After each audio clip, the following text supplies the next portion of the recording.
Hello friends, बहुत बहुत स्वागत है आपका हमारे YouTube channel Education Planet by Arya में। तो हमने आपको बता दिया था थेल्स प्रमेय और थेल्स प्रमेय का विलोम। इससे जस्ट पिछले 2 वीडियो में हमने बताया था, उस पर आधारित कुछ एग्जाम्पल्स भी बताए थे। तो आज हम जानने वाले हैं क्या ऊपर में लिखा हुआ है ए त्रिभुज की समरूपता। तो ए त्रिभुज की समरूपता का मतलब होता क्या है।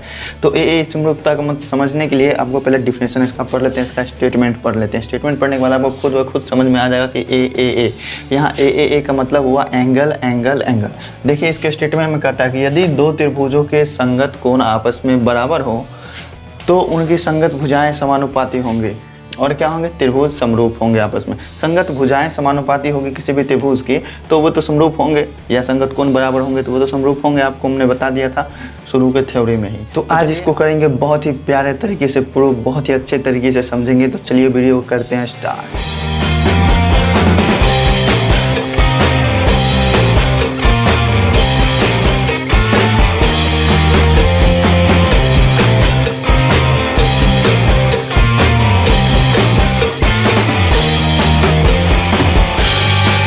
तो दोस्तों देखिए यहाँ स्टेटमेंट इसके कह रहा है कि यदि 2 त्रिभुज की संगत कोण बराबर हो, तो 2 त्रिभुज के संगत कोण बराबर होंगे तो हमको 2 त्रिभुज पहले बनाना पड़ेगा। तो आइए यहाँ 2 त्रिभुज हम बना लेते हैं। एक बना लिए थोड़ा बड़ा सा त्रिभुज और एक बना लेंगे क्या, थोड़ा छोटा सा त्रिभुज।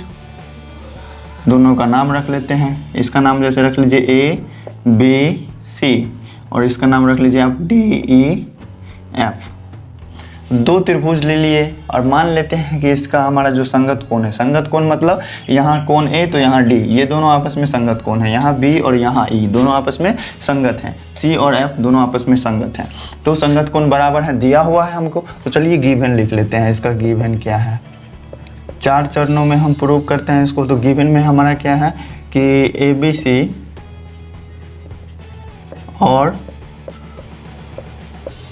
DEF 2 त्रिभुज हैं, जिसमें क्या दिया हुआ है, ABC और DEF 2 त्रिभुज हैं जिसमें हमारा संगत कोण बराबर दिया हुआ है। संगत कोण बराबर का मतलब यही ना हुआ, कोण A बराबर कोण D, मतलब कोण A कोण D के बराबर है और कोण B बराबर कोण E है और कोण C बराबर कोण F। ठीक है, ये हमारा दिया हुआ है 3 चीज़। B और E आपस में बराबर है और C और F आपस में बराबर है। ठीक है, इसके बाद हमको प्रूव क्या करना है, सो लिखते हैं टू प्रूव दैट।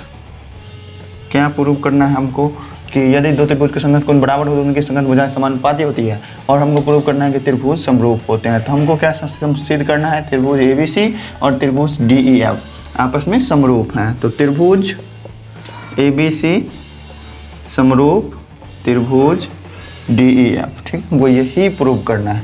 तो चलिए ये दोनों तो हम देख लेते, अब देखेंगे इसका कंस्ट्रक्शन। पता ही है कितना से नहीं हो पाएगा प्रूव, इसमें करना पड़ेगा कुछ कंस्ट्रक्शन। तो इसमें यहाँ से हम त्रिभुज AB में DE के बराबर एक बिंदु लिए यहाँ M, जिससे कि हमारा AM जो है DE के बराबर हो गया। और यहाँ AC पर एक बिंदु लिए N, जिससे कि हमारा DF के बराबर ये AN हो गया। उसके बाद क्या किए, हम इस दोनों को मिला दिए हैं। तो आइए कंस्ट्रक्शन में यही करेंगे कि त्रिभुज ABC में AB भुजा पर क्या लिए हैं, बिंदु M तथा AC भुजा पर बिंदु N लिए हैं। AC भुजा पर बिंदु N इस प्रकार लिया गया है कि किस प्रकार लिए हैं कि जैसे हमारा AM जो है DE के बराबर हो जाए और AN जो है हमारा DF के बराबर हो जाए। इस प्रकार लिए हैं कि हमारा AM बराबर किसके हो जाएगा, DE के, एक ये, और दूसरा क्या है, AN बराबर हो जाएगा किसके, DF के।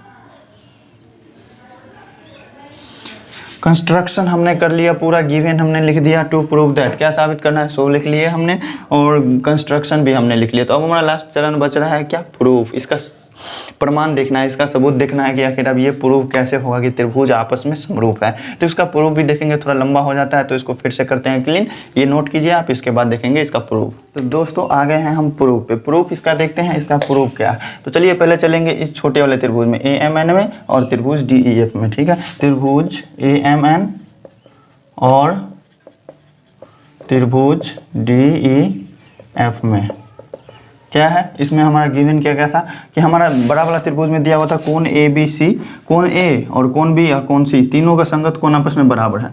तो ये जो होगा एक कोण A, तो ये तो छोटे वाले त्रिभुज में भी कॉमन होगा, तो इसमें का कोण A और इसमें का कोण D आपस में बराबर होंगे ना, तो कोण A बराबर क्या हो जाएगा कोण D, और ये हमारा गिवन भी था। और उसके बाद हम कंस्ट्रक्शन किए थे तो हमारा क्या हुआ था, ये AM जो है हमारा DE के बराबर हो गया था, ठीक है, हुआ नहीं था, किए थे। तो AM बराबर क्या हो जाएगा DE, और उसके बाद ये AN जो है हमारा DF के बराबर था, तो AN बराबर DF, ठीक है।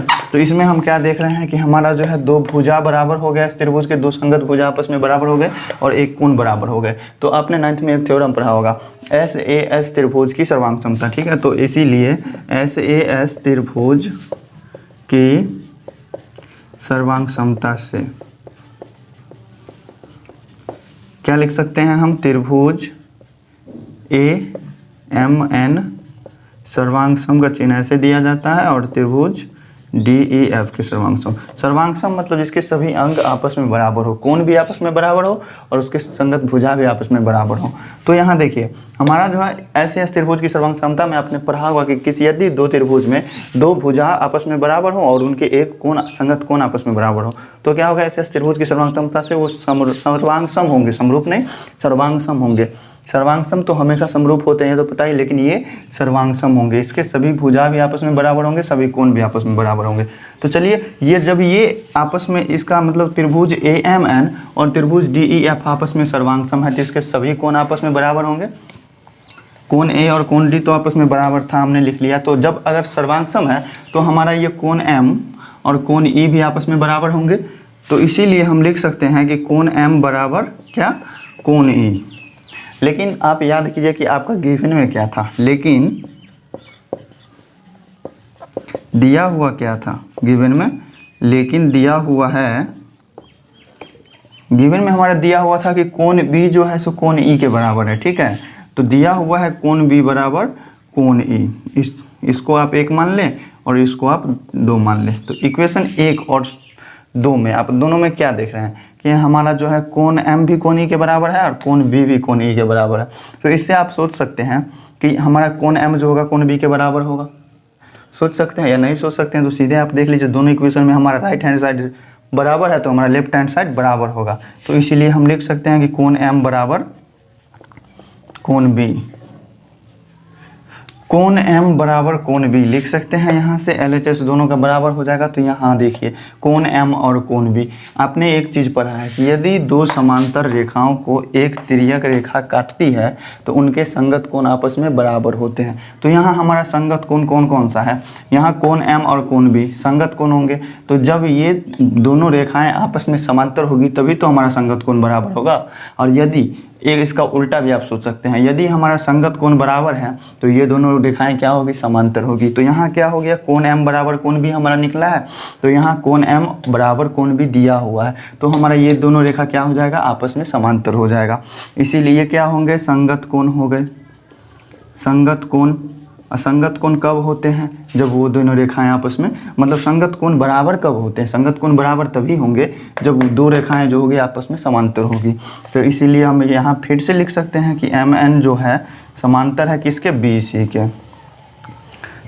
तो देखिए टर्म बाय टर्म चलते जाना है। अब यहाँ से हमको MN समांतर BC निकल गया, MN समांतर BC निकल गया। तो थेल्स प्रमेय में से तो आप और भी कुछ सी लिख सकते हैं। तो थेल्स प्रमेय में आपने पढ़ा था कि यदि किसी त्रिभुज की एक भुजा के समांतर कोई रेखा खींची जाए तो वो जो है बाकी दो भुजाओं को समान अनुपात में विभाजित करती है, ठीक है। तो यहाँ से आप क्या लिख सकते हैं, इस दोनों भुजाओं का अनुपात आप समान दे दीजिएगा। मतलब यहाँ से हम लिख सकते हैं AM बट्टा पूरा भुजा का रेशियो ले लेते हैं AB। इधर हम जैसे लेंगे उधर भी वैसे ही उसका रेशियो समान होना चाहिए। तो इधर अगर हम AN लेते हैं और इधर क्या लिए थे, इसके नीचे में क्या लिए थे, सबसे बड़ी भुजा, तो इधर भी सबसे बड़ी भुजा लेंगे। ठीक है, AM बट्टा AB बराबर AN बट्टा AC। लेकिन आपका गिवन में क्या दिया हुआ था, हमारा जो है AM वो किसके बराबर था, DE के बराबर था, और AN जो था हमारा वो किसके बराबर था, DF के बराबर था। तो यहाँ से आप लिख सकते हैं AM की जगह पर आप DE लिख सकते हैं ना, DE बट्टा AB बराबर AN की जगह पे हम क्या लिख सकते हैं, DF बट्टा AC। यहाँ हमने लिख दिया, इसको मान लीजिए आप थर्ड। तो यहाँ से देखिए DE और AB का रेशियो बराबर है और DF बट्टा AC का रेशियो बराबर। ठीक है, तो यहाँ से DE और AB का रेशियो जब बराबर है किसके, DF बट्टा AC के रेशियो के बराबर है, तो ये तीसरी भुजा के रेशियो के भी बराबर होगा, EF बट्टा BC के बराबर भी होगा। तो इसी प्रकार से हम लिख लेते हैं, इसी प्रकार हम क्या लिख सकते हैं, DE बट्टा AB का रेशियो किसके बराबर, रेशियो हमारा EF और BC के भी बराबर होगा। तो यहाँ लिख लेते हैं EF बट्टा BC के बराबर होगा। तो यहाँ से इसको मान लीजिए इक्वेशन 4। यहाँ से भी देख लीजिए आपका 3 और 4 में आपका LHS और RHS, LHS इसका बराबर है, RHS बराबर नहीं है, तो क्या करेंगे, हम RHS को बराबर कर देंगे। लेकिन आप सोचिए कि यदि राम श्याम का भाई है और श्याम जो है सो रामू का भाई है, ठीक है, तो क्या होंगे कि तीनों आपस में बराबर भाई भाई होंगे। ठीक है, तो उसी तरह से यहाँ से दिया हुआ है कि DE बट्टा AB का रेशियो जो है DF बट्टा AC के बराबर है और DE बट्टा AB का रेशियो जो है EF बट्टा BC के बराबर है। तो क्या होंगे, यहाँ से तीनों आपस में होंगे बराबर। तो यहाँ से हम लिख सकते हैं, इसीलिए क्यों लिखेंगे, इक्वेशन 3rd एंड 4th से। ठीक है, इक्वेशन 3rd एंड 4th से हम क्या लिख सकते हैं, DE बट्टा AB बराबर क्या हो जाएगा, DF बट्टा AC बराबर EF बट्टा BC। यहाँ से क्या हो गया, DE बट्टा AB और DF बट्टा AC और EF बट्टा BC, मतलब तीनों भुजाएं आपस में क्या होंगी, समानुपाती होंगी, तीनों भुजाओं का आपस में रेशियो बराबर है। तो क्या हो सकता है, जब तीनों भुजाओं का आपस में, जब दो त्रिभुज में उनकी संगत भुजाएं क्या है, समानुपाती है, तो उनके संगत कोण क्या होंगे, बराबर होंगे। और संगत कोण बराबर होंगे और संगत भुजाएं समानुपाती होंगी तो क्या होगा, हमारा समरूप होगा त्रिभुज।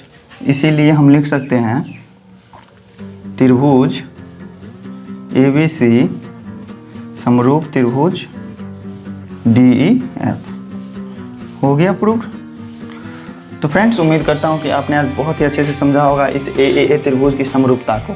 ठीक है, अगर नहीं समझ में आया तो कमेंट में ज़रूर लिखकर बताएं कि आखिर क्या नहीं समझ में आया। तो अभी तक अगर आपने हमारे चैनल को सब्सक्राइब नहीं किया तो चैनल को सब्सक्राइब कर लीजिए और साथ में बेल आइकन को प्रेस कर लीजिए। इंस्टाग्राम और टेलीग्राम का लिंक डिस्क्रिप्शन में दिया हुआ है, इंस्टाग्राम पे जाके फॉलो कर सकते हैं और टेलीग्राम पे जाके ज्वाइन कर सकते हैं, क्योंकि टेलीग्राम पे बहुत ही आवश्यकता की चीज़ें मिलने वाली है। तो चलिए आज के लिए इतना ही, थैंक यू।